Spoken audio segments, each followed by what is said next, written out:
It's official.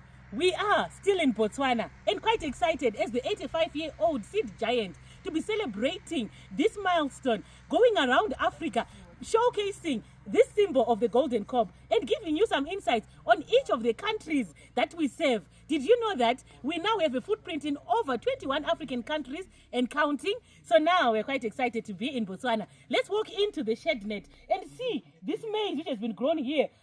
Did you know that you can actually grow maize in a shed net? So let's walk in and get more insights.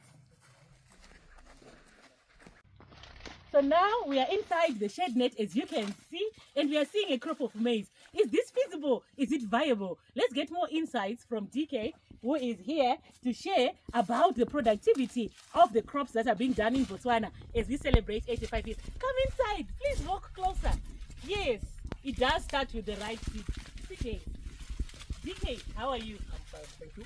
I'm happy to see you. My And I'm pleasure. also quite happy to be passing on this golden 85th anniversary cob to you. So you can take us through some insights, starting off with this shade net that you are seeing here.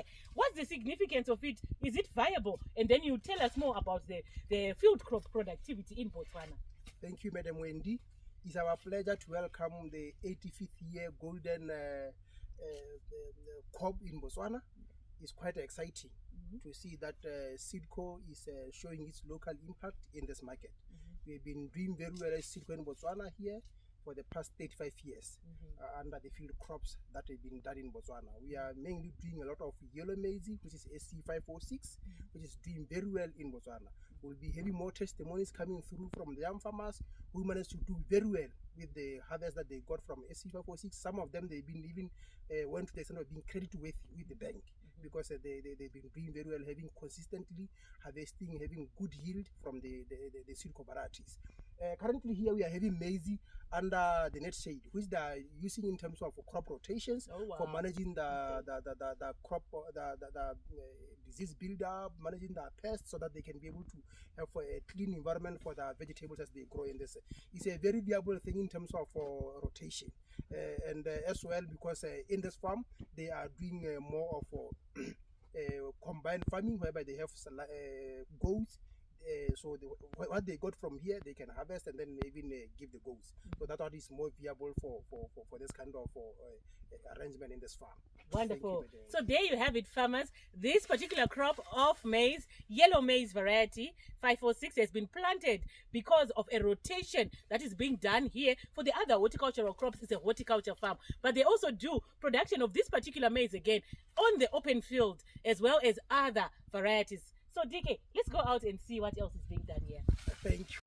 So as we continue with this profitability story for the 85-year-old seed giant in Botswana, we want to hear about the silage crop that we are seeing at the same farm where we have seen that they are using maize as a rotation crop in their shed nets before they put in their multiple horticultural crops. So now we want to hear from CJ about the silage. Of course, we are going to be getting more insights as we get into tomorrow and the day after tomorrow, building up to the Mosesedi Field Day. Over to you. Thank you, Madam Wendy. Yes, like we stated earlier, that in this farm they are doing integrated farming. So here the maize they are doing here is for silage. And the tips that we always advise farmers on silage is that silage crop need to be balanced in terms of cob and stock ratio.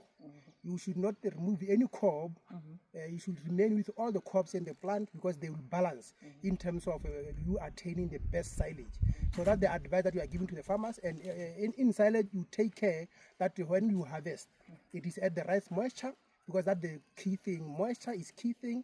The right balance in terms of cob ratio to the stock ratio is a key thing, in terms of making sure that when you do your silage, you keep it away from the oxygen, and make sure that you do the nutrients that are ideal to keep it a good silage. So Botswana, as a more of a cattle country, is more ideal for farmers to plant and